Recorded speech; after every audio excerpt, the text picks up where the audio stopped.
ভোটে ভরাডুবির পর রাজ্য বিজেপি নেতৃত্বের একাংশকে এবার নিশানা করলেন ময়নার বিজেপি বিধায়ক অশোক দিন্দা। তিনি বলছেন যে দলের অনেকেই জেলা সভাপতিকে সম্মান করেন না, পদ পেয়ে নিজেদের বড় মনে করছেন। তিনি জানেন না আজকে আছেন কালকে নেই।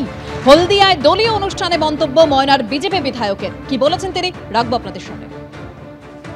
আগে সংগঠনকে মজবুত করতে হবে।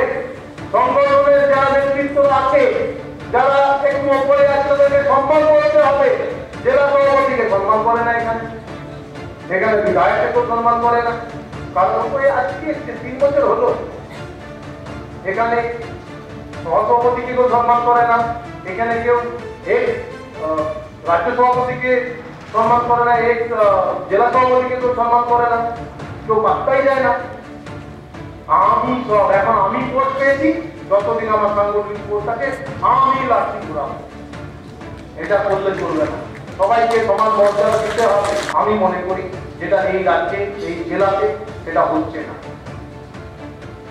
কিছু প্রধান আমার কাছে একদম তথ্য দিয়ে রিপোর্ট আছে, তথ্য দিয়ে বিজেপি প্রধান তারা সরাসরি করে বসেছে। আমি পার্টিকে বলবো, জেলা সভাপতিকে বলবো, আমার অনুরোধ সেই সংগঠনটাকে, সেই প্রধানকে দেখে তাদেরকে ঠিক করে দেওয়া। অশোক দিন্দা মন্তব্য করেছেন যে বিজেপির কিছু প্রধান রয়েছেন যারা ধরাকে সরা জ্ঞান করছেন। দলীয় অনুষ্ঠানে এভাবেই ক্ষোভ প্রকাশ করেছেন তিনি, আর পরে তার মন্তব্যের ব্যাখ্যাও দিয়েছেন অশোক দিন্দা। দু একজন আছে, প্রত্যেকটা দলেই থাকে, একটু উচ্ছৃঙ্খল সৃষ্টি করছে, সেটার সিদ্ধান্ত আমি নিতে বললাম জেলা সভাপতিকে। কি হচ্ছে উই পোকার মতো সব জায়গাতেই আছে, এটা সব পার্টিতে আছে। একবার শুরু হলে সেটা বড় হয়, তো সেই বড় হতে দেওয়া যাবে না। ওষুধ ওখানেই, ওই সময় তাকে আমরা ছোটবেলা উই পোকা লাগলে আমরা কেরোসিন দিই, তো সেই ওষুধই দিতে হবে। একদিকে ভোটে ভরাডুবির পর অশোক দিন্দা একদিকে দলীয় অনুষ্ঠানে ক্ষোভ প্রকাশ করেছেন, আর এ নিয়ে তৃণমূলের রাজ্য সহ সভাপতি জয়প্রকাশ মজুমদার কি বলছেন শোনাবো।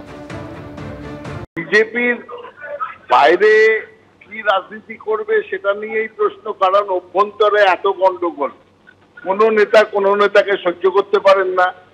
সুকান্ত বিজেপি একদিকে দৌড়চ্ছে, তো শুভেন্দু বিজেপি আরেকদিকে, দিলীপ বিজেপিকে বাদ দেওয়ার চেষ্টা হচ্ছে, আর তার মাঝখানে পুরনো বিজেপি, আদি বিজেপি, নব্য বিজেপির ঝগড়া।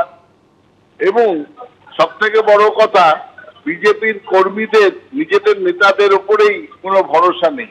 এরই মাঝখানে অশোক দিন্দা, তিনি খেলার জগতের মানুষ ছিলেন, তিনি রাজনীতিতে এসছেন, সেটা একদিক থেকে ভালো কথা, কিন্তু তিনিও পেরে উঠছেন না এই দলীয় সংঘাতের মধ্যে, সেটাই প্রকাশ্যে এসছে।